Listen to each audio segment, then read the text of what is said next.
everyone, and welcome to New Consciousness Review.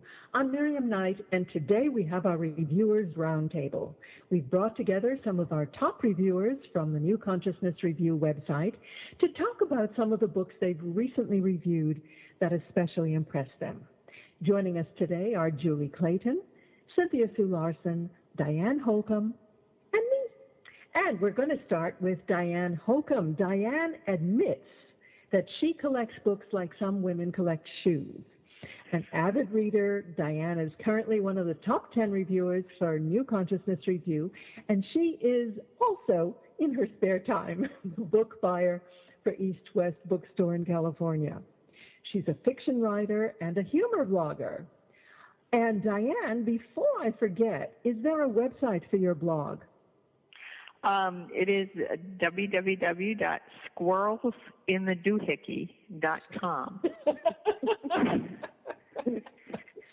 Okay. Which is a line that the PG&E guy told me when he went up the pole to see why my television wasn't connected, or the cable guy. And he came back down. He says, "You've got squirrels in the doohickey," and I thought, yeah, I do. Kind of squirrely thoughts in my head, and I think we all do at some point or another. Terrific. Okay, well, you'll send me the spelling of doohickey. I'll put it on your bio. Okay. Diane, tell me, what is your first book?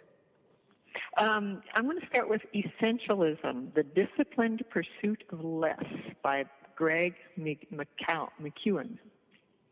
And this title caught my eye because I tend to be very scattered. I was at a time when I was feeling really overwhelmed, scattered, unfocused, stressed out. I looked at this book, especially the subtitle, The Disciplined Pursuit of Less. I thought, that sounds good to me. I thought of myself kicking back in a hammock, snoozing, but that's not what the book is about. It's about finding what is essential in your life and doing only that, and not wasting your energy on all those little things that we think are essential but really aren't. So if you look at your list and an item on it doesn't really spark your interest of, heck yeah, I want to do that, then cross it off is what he says, and find out what is it that I want to be investing my time in. He talks about going through your closet, going through your life, and saying, if I didn't already own this, or if I wasn't already working on this project, would I invest time or money on it now?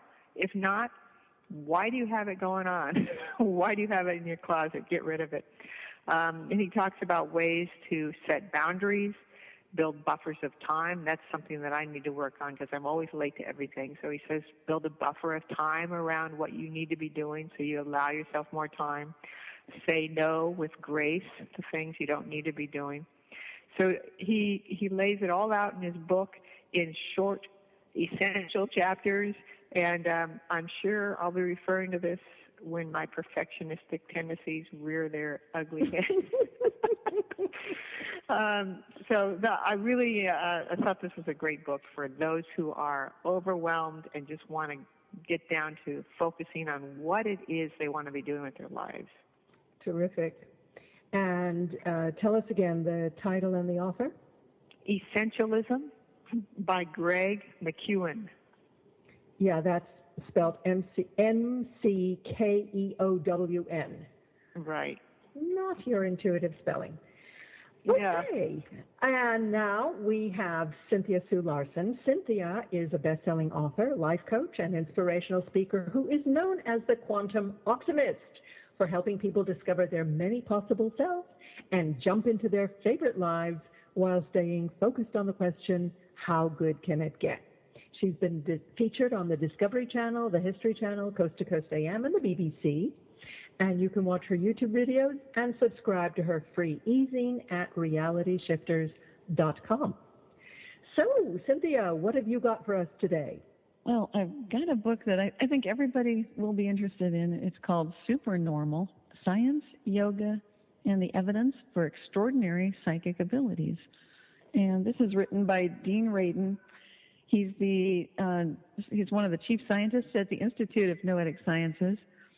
And this book is really extraordinary because it delves into all of the basic concepts that, if you're thinking yoga, what is that? A lot of people have experience with physical yoga. That's the kind of yoga, of course, where you would adopt like downward facing dog. And this book is not about physical yoga so much as it is about these amazing things that are called siddhis. And these include things like telepathy, psychokinesis, clairvoyance, precognition, and all kinds of other, mind-body control capabilities that most people might not think they have access to.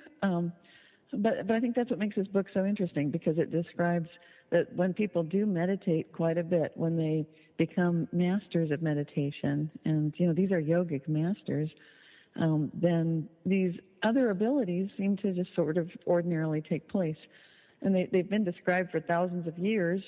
What makes this book so interesting to me personally is here at last is a scientist. This is what's really remarkable.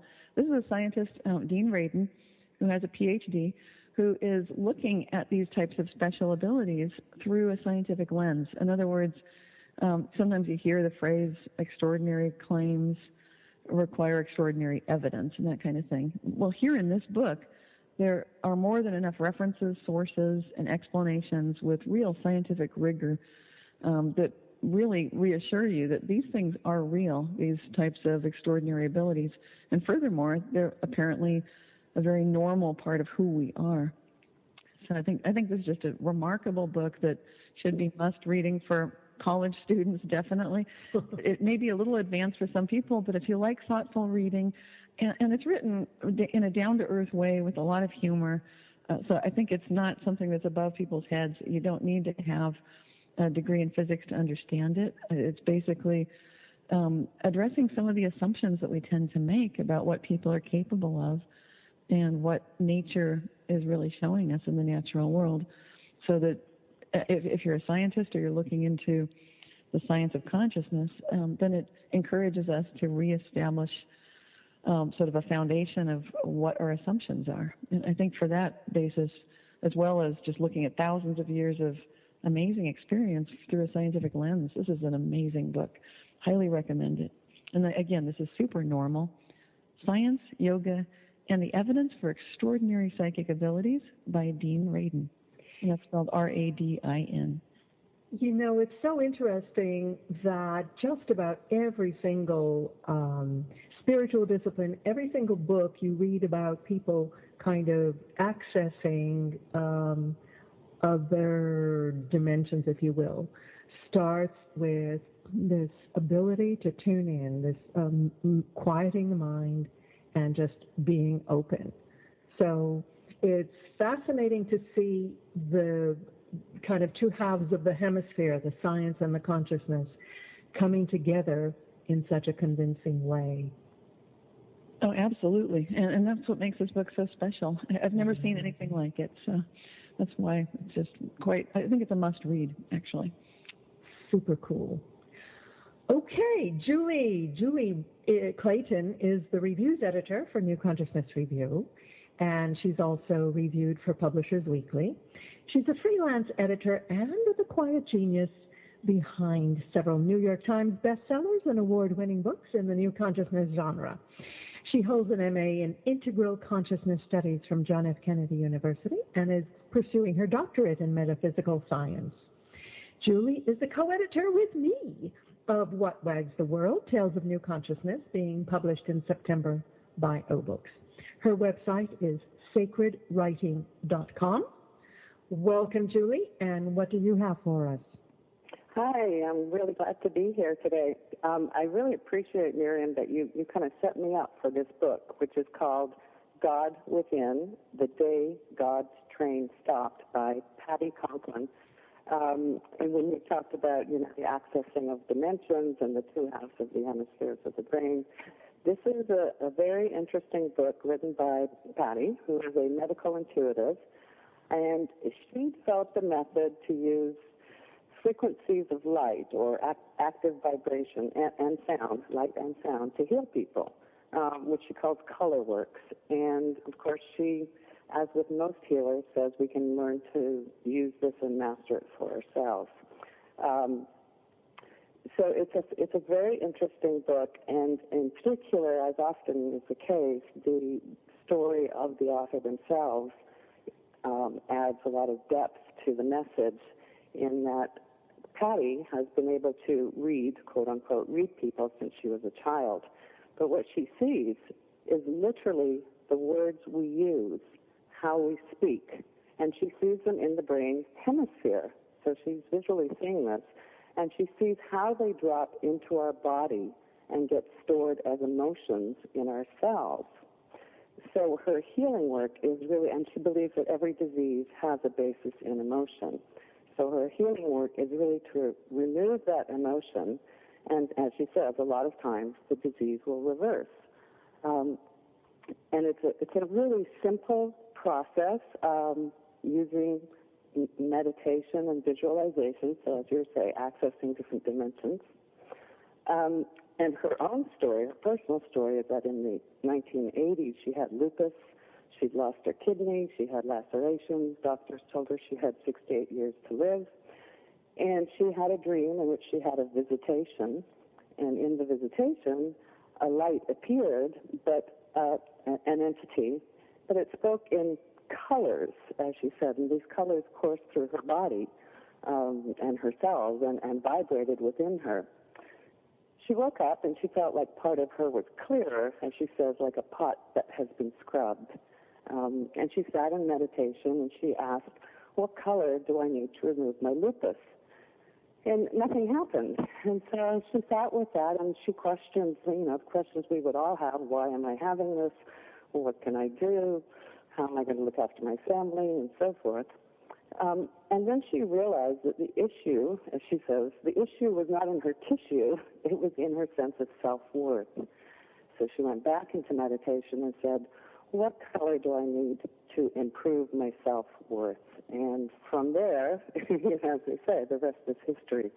She began developing this program, Colorworks and Color Tone, she called it, because one of the things I really appreciate about this book is that she offers alternative ways of accessing those inner dimensions other than just visualization, since we're not all really good at visualizing. So it's a really useful book. It's a different approach. I haven't actually seen it before, or heard it, I should say. It's easy to read. It's easy to follow. And I would recommend it for anybody who's interested in, exploring self-healing methods. There are many that are appearing, and I think they all have validity, and some will work better for some people than others, and sometimes we just have to search around and find the one that works best for us. And it is called God Within by Patti, Conklin. This is so interesting. I remember being at a seminar with Donna Eden, and she was talking about the different ways that people process information. Some process it primarily through auditory channels, others are more kinesthetic, others are more visual. And this is well known to NLP practitioners, that you couch your message in the modality of your listener. So this multiple approach of being able to use either color, which would use the visual senses, or sound, which would use the auditory senses, or the visualization. It's just fascinating. So cool. Yeah, I'm sorry I gave it to you. Patti also adds a couple other sensory modalities, one of which she just calls knowing, which I actually resonated with because it's sort of a felt sense impression. It's not, hearing or seeing or speaking or touching. It's something that's really a felt sense. And what I like about, what she offers with each of those is she gives examples of how to use those senses to do her method, to use her method. So it's really helpful. Fascinating. Okay, Diane, back to you. Hello. My next book is called Life by the Cup, Ingredients for a Purpose-Filled Life of Bottomless Happiness and Limitless Success. Oh, I'll go to that. I know. This is by Zhena Muzyka. And Zhena, this is a rags to riches story, but it's more than that. It's about what she did with her riches to help the world. So this woman was 24, single, living below the poverty level. She had an infant son who needed a life-saving operation, and she had no money, so she had to start relying on her skills or her wits to bring in money. And she has a gypsy heritage, and she's always loved teas. And she started to put together a business of making tea. And so she started with $6 and a tea cart in a little store, and she's now the multi-millionaire owner of Zhena's Gypsy Teas. And they're all organic teas. These are teas that come from Sri Lanka, and as well as different essences that she puts in them. So this is her 13-year journey, and each story each chapter rather starts off with a little dose of inspiration, and then she goes into what part of the journey she's at, and then the obstacles she overcame, and the chapters end with an exercise that the reader can do to think about their own life story.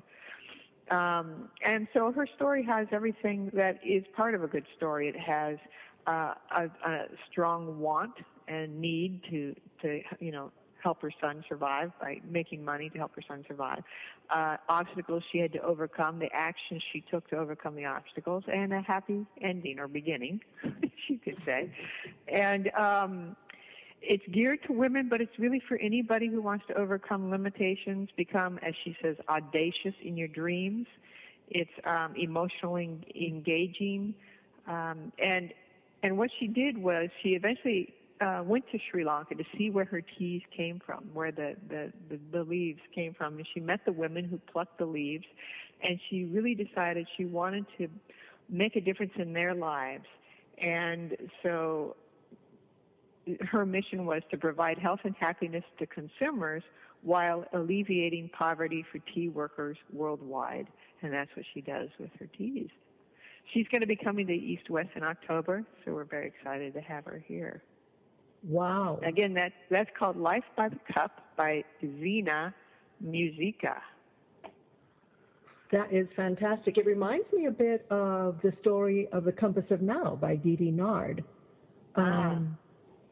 But it just points out that you don't have to accept your situation.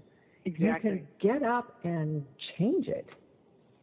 Yes, and that's what's so admirable about the pluck that she had, that she pulled up from her doubts and insecurities, and she went out there and tackled, what she needed to do. I've seen those gypsy teas. I've actually bought some. They're great. They're organic, all organic. Yeah. It's fun knowing the story behind it. Okay. Yeah. Great. Okay, Cynthia, back to you. Oh, wonderful. Well, this is just so interesting. I love hearing about all these books, and it sort of startles me when we're back to me. Like, wow, these are amazing. Well, my next book is by Ervin, Laszlo, and it's called The Self-Actualizing Cosmos, the Akasha Revolution in Science and Human Consciousness. So if that name, Ervin Laszlo, sounds familiar, it's probably because he has twice been nominated for the Nobel Peace Prize. He's the author of over 75 books.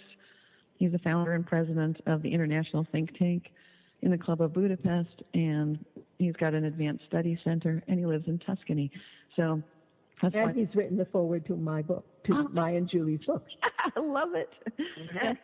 So this guy is a cutting-edge thinker, and he's really involved in what I'd call sort of cosmic consciousness, and as a solution toward some of the problems that we currently might be thinking are insoluble, such as, things like global warming, or, overpopulation, just all the different kinds of crises that are on the planet right now. But what makes Ervin Laszlo so inspirational to me personally is that rather than hand-wringing and getting caught up in, boy, everything's just collapsing and it's all going wrong, he gives a nod to that. He's aware of that. But he definitely points us toward a solution. And in this case, it's a very ancient kind of solution. The last book I just reviewed was Supernormal, of course, and I was talking about these Indian ideas of siddhis, Siddhis. And now Akasha is another concept from India. And the Akasha record is something a lot of people have heard about, they might be familiar with. And this concept is one of, the way Laszlo explains it, when you enter altered states of consciousness through unusual events, which could be quite life-changing epiphanies, things like that, or through prayer, meditation, aesthetic experience, or just being out in nature and recognizing the immense magnitude and beauty of nature. These things have a measurable effect on the brain, and it synchronizes our left and right hemispheres. But that's just the beginning of it, because what happens when you get that synchronized state, it's in sharp contrast to the regular states of consciousness where sometimes our left and right brain ways of thinking seem like they're at odds with one another. And so it brings us into this deeply meditative state. When people meditate together, they become coherent and synchronicities occur for the entire group of people. So this is what's so positive. And then the Akasha paradigm, for those who aren't familiar with the Akasha, it's basically the fundamental element against which everything in the material universe can be observed. So it's the foundation of reality, yet at the same time it's not really material at all. So it's like the basic essential roots of reality. You could think of it as containing all the information. And so these concepts of coherence, of groups of people becoming in a state of oneness, individuals reaching that state of oneness, and how you can get there is really what this book is all about.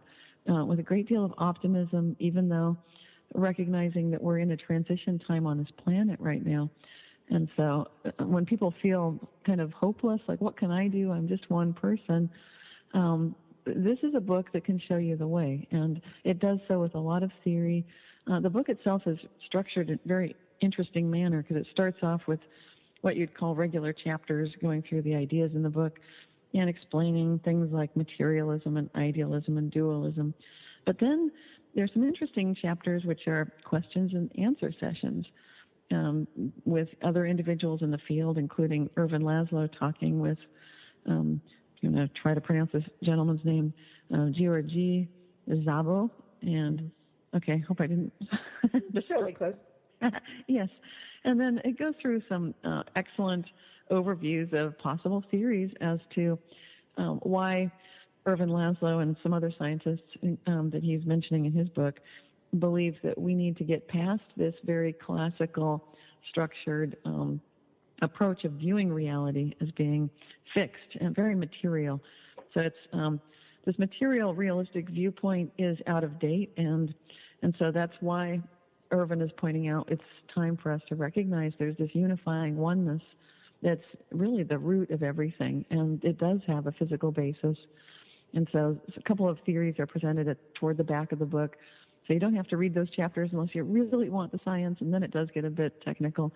But the two scientific hypotheses are Paul A. Laviolette's hypothesis of a transmuting ether, and then Peter Jakubowski's theory of the universal quantum field. And these are theories that should be verifiable. So it's beyond philosophy. It's getting into an idea that should be testable. And it's, again, this is a book I consider a very essential reading for anyone who's seriously concerned with what we can each do to ensure the well-being of life as we know it on Earth for ourselves and the plants and animals. And it's highly recommended, really thought-provoking. So again, this is called The Self-Actualizing Cosmos, the Akasha Revolution in Science and Human Consciousness by Ervin, Laszlo. I sense a theme emerging here. Fantastic. Okay, Julie, Yep. we're up to you. I'm up, yes. And I love the recurring message that we can and should follow our dreams on many, many levels. And my next book is called A Fuller View, and it is, of course, referring to Buckminster Fuller and his vision of hope and abundance for all. And he is the epitome of someone who followed his dreams in a very down-to-earth, pragmatic way. And as I'm sure many people have heard of Bucky, as he liked to call himself, Bucky Fuller, who was actually born in 1895. I didn't realize that until I looked it up, and lived until 1983. And he was a pioneer in thinking globally. He really set the bar high and tasked himself to live up to that high bar every day. The book itself is a collection of essays or commentaries, as it's called, from 42 different notable thinkers and visionaries, including people like Barbara Marx Hubbard, and Roshi Joan Halifax and Gary Zukav and many others, obviously. And each guest commentator was asked to choose a quote of Bucky Fuller that Bucky Fuller had said, and talk about what it meant for them and what it meant for them in terms of how they perceived the world and engaged with the world. So it's a very interesting selection, a sampler platter, although each commentary is fairly brief, so it's easy to actually dip into the book. In fact, it's probably recommended because it's so meaty that you would want to take time to digest all of the amazing, wonderful things that this man gave to the world. Probably one of his most famous and well-known inventions is the geodesic dome. And then he also invented the Dymaxion car. And he created the world game, which we perhaps are more familiar with from the fourth grade teacher John Hunter, who wrote the book and created the game, the program in his teaching, Fourth Graders and World Peace. So I was particularly pleased to see that work is being continued on. What's another thing? Bucky Fuller, a world that works for everyone. He's well known for saying that. How do we make the world work for 100% of humanity in the shortest possible time through spontaneous cooperation without ecological damage or disadvantage to anyone? So that was his philosophy. He was truly a global citizen and a very humble man. And we are still reaping the benefits and continuing the benefits of what he taught. And this book, the intention and the hope is that it's interpreting his vision to bring forward to the next generation. And it really teaches by example. I find when I read it, I'm just inspired because the man himself was such an inspiring man. And it's a way of distilling the wisdom into the essence. And as I say, it's not about Bucky, but it's about us. It's about humanity. So I'd highly recommend this book. And it's called A Fuller View. And sorry, I didn't say the co-author, editor, L. Stephen Sieden. I absolutely loved your reference to John Hunter's book. I had a fantastic interview with John Hunter. The name of the book is World Peace and Other Fourth Grade Achievements. Mm-hmm. And this is absolutely a delicious read. And if you have a chance to go to our website, ncreview.com, and listen to my interview with John Hunter, you will so enjoy it. The other thing I wanted to comment on was that my very favorite Buckminster Fuller quote is that you cannot change reality by, just doing more of the same. you have to create a new model that makes the old model obsolete. And this is what all these books and this whole new consciousness thing is all about. It's finding those new models. You cannot just keep on going with your head against the wall, hoping for a different outcome. Okay. Diane. Yes. What you got? Okay, so I think my next one I'm going to go to How Do You Pray? Inspiring responses from religious leaders, spiritual guides, healers, activists, and other lovers of humanity. This is edited by Celeste Yarboni. She's a minister, a healer, and a seeker, is how she describes herself. And she was inspired to find out why people pray. I mean, we all know, she wanted to find out how people pray. We all know why people pray. It seems to be pretty well understood, but how do people pray? And so she started asking family, friends, leading figures around the world, people who were agnostic. She asked them, why do you pray? And she chose 129 responses and put them together in this collection of prayers, essays, and offerings. And she discovered there's many different ways that people pray. Besides kneel, there's walking, there's fishing, there's playing instruments, there's chanting, there's meditation, there's being in nature. And the contributors are all over the map. We have Alex Gray, Byron Katie, Dan Millman, Fred Allen Wolf, Greg Braden, Houston Smith, Patch Adams, Dr. Rabbi Rami Shapiro, and on, Marianne Williamson. And this is referred to as a prayer book for modern times. It embraces all viewpoints. It provides spiritual nourishment. It offers many paths to the divine, or whatever people want to call that energy. And so this is like short little reads that you might do before bedtime, just something to make you feel good, or to start the day. Nice little book, How Do You Pray by Celeste Yarboni. Very nice, very nice. Okay, and I'm going to put my 2 cents in here because I have a book that I think is really important.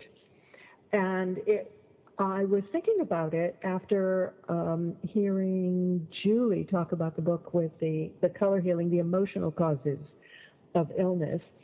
And this one is called The Disease Delusion by Dr. Jeffrey S. Bland. So it's taking the whole concept of disease down to the physical level, the physical emotional level.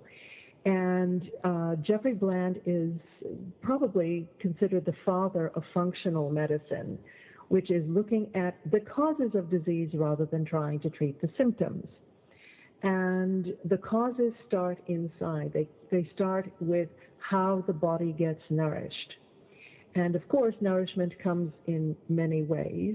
For the physical body, you need to get the food, the elements. You need a clean environment to remove the toxic parts of your environment. And he talks about detoxifying as being important too. And of course, detoxifying is also washing your brain out, if you will, clearing out the toxic emotions and the stresses from your environment, filling the body with clean fuel, and re-inoculating the gut, because the central digestive system is really the core of your immune function. So feeding it with probiotics, with good food, removing the toxic foods from your diet, finding out where your personal allergies and sensitivities lie, removing those from your diet. What's interesting is if you remove them from your diet and you clean your act up and you return to health, then you can slowly reintroduce some of the things that you might have been sensitive to in the past. but it's giving your body all of the support that it needs to really utilize the fuel that you give it. So it's, and he has a website where he's actually been training doctors around the world in this holistic approach, which many of us in the area think, is already out there, but he's still been a pioneer and in some cases a voice in the wilderness. So this is called the Disease Delusion. And I might add that he has wonderful kind of self-diagnostic questionnaires there, so you can kind of pinpoint where your body is going off the rails, and then offers the approaches on how to get it back on. So The Disease Delusion by Dr. Jeffrey Bland. Okay, I think we're back to Cynthia. Oh, wonderful. Well, my next book is called Active Consciousness, Awakening the Power Within, and it's written by Amy Lansky, Lansky. And she is an ex-NASA scientist, but she's also a mom. And the motivation for her to write this book about tuning into this amazing consciousness that we all have access to is that her son, her 3-year-old son Max, became really noticeably different as he was maturing, in that he was not able to speak. He was coming into what we would now call autistic symptoms and showing evidence of, severe autism, actually. And she had an older son also, Isaac, but Max was just having all kinds of issues that she recognized, and the doctors recognized. He needed medical help. He was tested, and he qualified for state benefits. He attended special speech and language therapy. And the mother, this NASA scientist, Amy Lansky, started searching for what can she do. So she was just reading this magazine, Mothering magazine, which many of our listeners might have heard of. It's an alternative parenting magazine. So it covers different kinds of ideas that are outside the box, because Amy had tried changing the diet. That did help, and that ties in exactly with what you were just talking about, Miriam, recognizing that food can either be poison or it can be medicine, that kind of idea. And so recognizing that Max's diet should make some changes.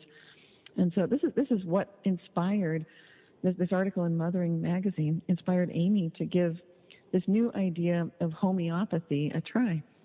And coincidentally, homeopathy was also mentioned, although I didn't discuss it, in that last book, The Self-Actualizing Cosmos by Ervin, Laszlo, because homeopathy is the idea, and it's kind of a strange idea that some people, if you haven't heard of it before, it may sound a little bit bizarre or just kind of nutty even, that you can take something, a substance that's, you can cure something with a substance that has been found to cause the disease's symptoms in healthy people. That's the entire concept of homeopathy, the basis of it. And then, of course, taking a really dilute quantity of this, which you might, it gets to the point where there's just like 1 part in millions or billions, and it's almost like a trace element. It's hardly there at all. But this kind of treatment was what did, in fact, work for Amy's son, Max. And people were remarking, how did this work? And because she's a scientist, this began her journey.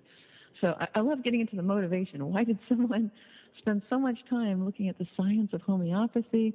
Why has Amy become known as an expert in this field? And this is why. Because as a mother, anybody who's a mom or a dad knows that you would do almost anything to ensure the health of your children. And this is what caused Amy to lead to writing a book called The Impossible Cure. And then this book is the one I'm reviewing, Active Consciousness. So it starts with a little bit of a summary of how she got into this area of, such tremendous interest in what is this field. And she references, of course, Ervin Laszlo's work. Now, I have to say at this point, I didn't choose these books because they were connected. As so often is the case, I just found out while reading them, oh my gosh, there's a lot of connection here. So I was thrilled to be seeing, as I was going through Amy's book, that she's talking about the same principles of homeopathy and how it all is connected to this oneness state. But what's really special about reading a book by a NASA scientist, you might think, oh gosh, another egghead.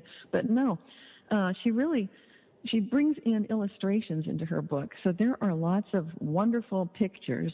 And I think that's the best way to look at science. When you look at something like what would different dimensions appear as in our world, she puts the illustrations right in the book that show that.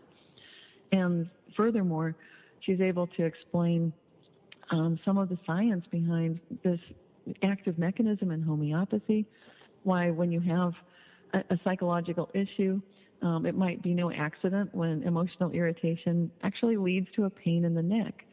Or if you're pissed off, it leads to kidney problems.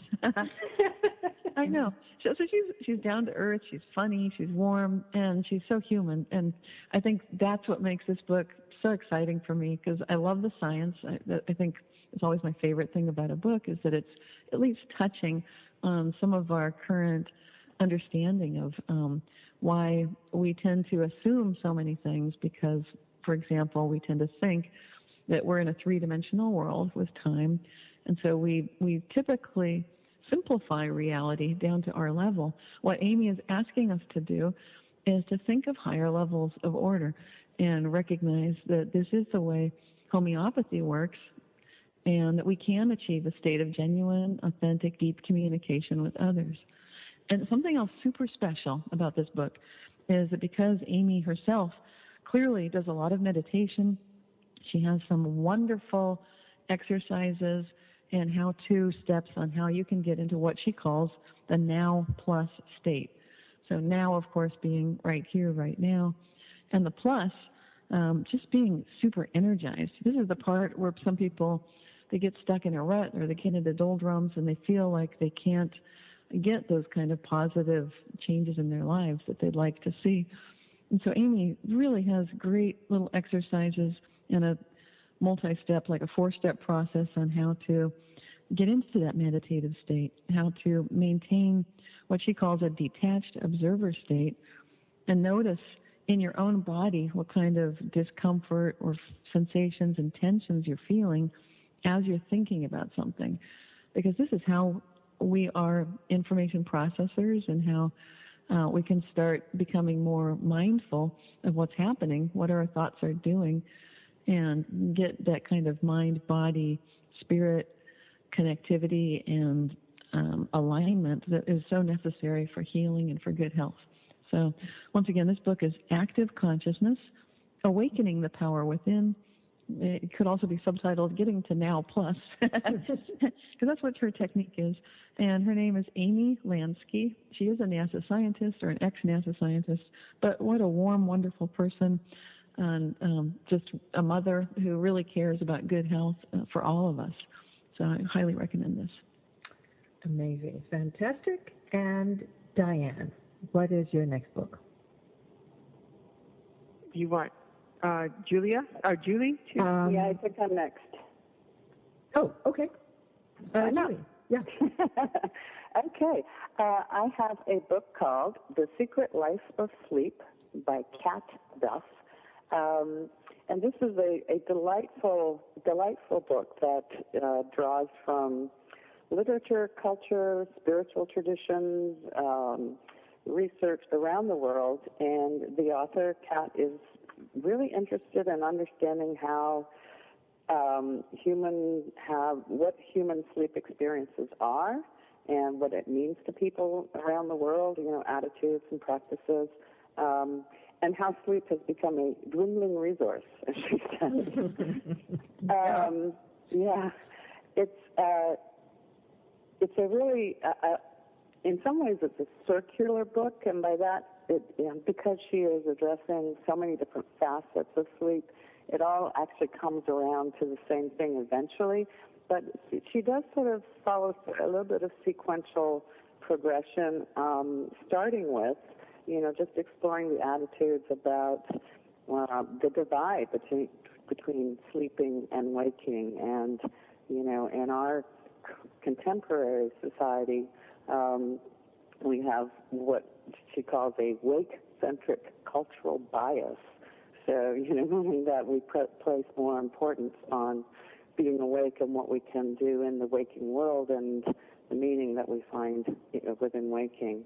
And from there, she goes on to explore how we fall asleep and the place between waking and sleeping, which, as people may know, when you're going to sleep, it's called the hypnopompic stage, and when you're waking up, it's called the hypnagogic stage.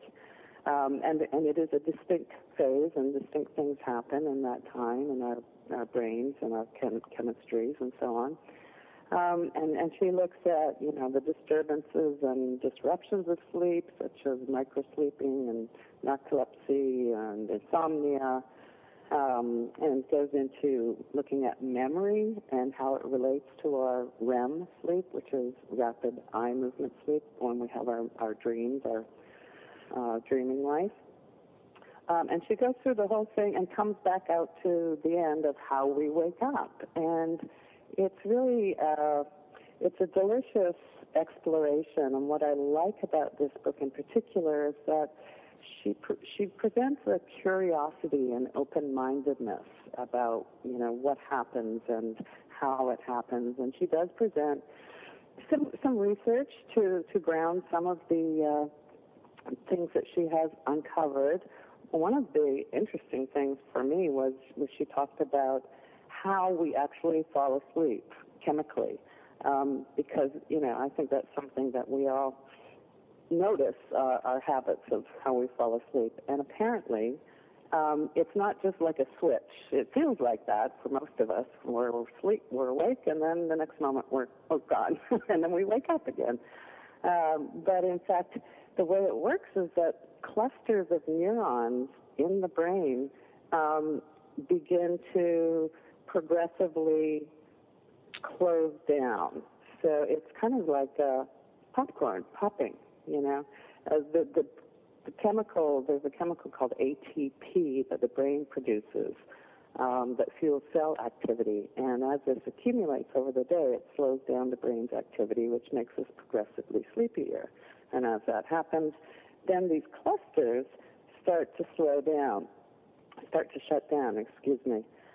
and then as the neurons become fatigued, they release even more of the ATP, and we sort of switch into sleep mode while the rest of the brain remains awake. And at a certain point, then the entire brain shuts down. But it's a progression, and I never knew that. I thought that was somewhat fascinating. And of course, she talks about things such as seabirds and sea mammals have the ability to sleep with only one hemisphere of the brain at a time, which I think, yes, which is really interesting, especially, you think of migratory birds and they're flying for thousands, hundreds of thousands of miles. How do they do that? Half their brain sleeps, one eye stays open, and then at a certain point they switch over, and that's how they manage to do that. I wonder if they zigzag in their course as well. I don't know. She didn't talk about that. And as I say, it's not a book so much as about finding definitive statements or conclusions. It's very inquisitive and curious, and she offers suggestions for many things based on the various researchers and research that she has uncovered. And there's so much more I could tell you about it, but I suspect I probably am needing to wrap it up a little bit. She also talks about the future of sleep, again, very briefly, and about, using medication that is called sleep replacement. And there is somewhat of a trend toward creating drugs that will completely eliminate the need for sleep. So-called cosmetic neurology, where sleep will become, or not eliminated, but controllable and dispensable through a steady supply of stimulants and sedatives, which to me sounds like wholly unappealing. That sounds really scary, actually. Yeah. So it's a delightful book. It's easy to read, and I think that sleep and dreaming and waking, and on the one hand, it's something that we all are very intimate with, and on the other hand, we tend to dismiss and ignore it. And of course, she talks about dreams and dreaming too. So I think that anybody with even a mild curiosity in that aspect of the divide between waking and sleeping would enjoy this. Right. And again, it is called The Secret Life of Sleep by Kat Duff. Okay, now we do have Diane. Let's see. Okay, I have another Rags to Riches story. The 7 Decisions by Andy Andrews. This is, it was previously released under another title. So this is a re-release, but it's the first time I've read it. And it really got me fired up and focused. So Andy Andrews, at a period in his life, was homeless. And he would go to the library and he would read the biographies of successful people and try to figure out how they became successful. And he read over 200 of them, and he eventually interviewed people, successful people, and he found out that there were 7 different decisions that these people made that made them successful. And they would seek wisdom, they would take action, they decided with certainty, they chose joy, they practiced forgiveness, and they persisted no matter what. The great thing about this book is Andy Andrews is a great storyteller, and he has examples in there from history of how people overcame obstacles, or how they made a decision, or how they chose, how they decided with certainty on the battlefield, for instance, or how they took action, how they went about seeking wisdom, and how whatever they did had ripples through history and affected other people. And he says, whatever action you take or don't matters. Whatever action you take or don't matters. And that's important to know. He says you never lack time or money, you just lack an idea.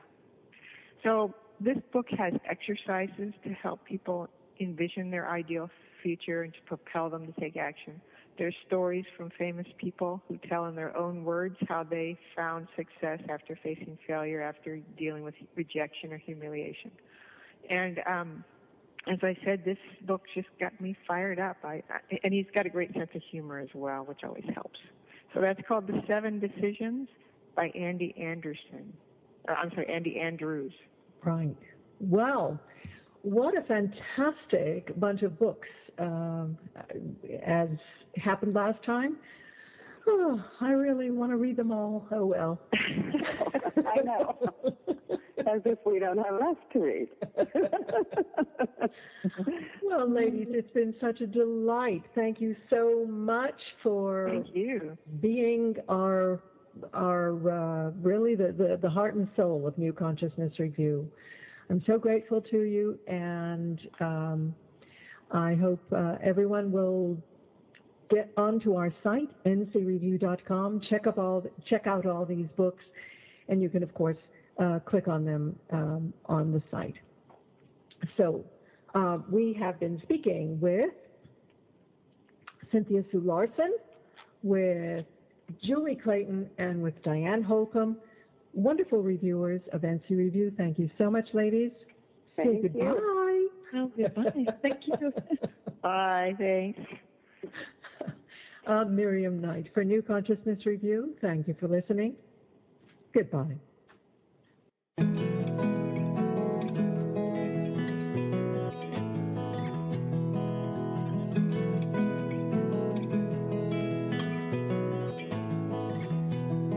Has the universe been trying to get your attention? What will it take for you to start to listen? I'm Miriam Knight, and I interviewed 37 individuals from all walks of life for our book, What Wags the World? Tales of Conscious Awakening. In it, they describe the cosmic 2x4s that changed their lives, and their answers may make you rethink your own ideas about the nature of reality. Coming in September, but available for pre-order now on Amazon and Barnes & Noble, or ask for it at your local bookstore. What Wags the World? Tales of Conscious Awakening.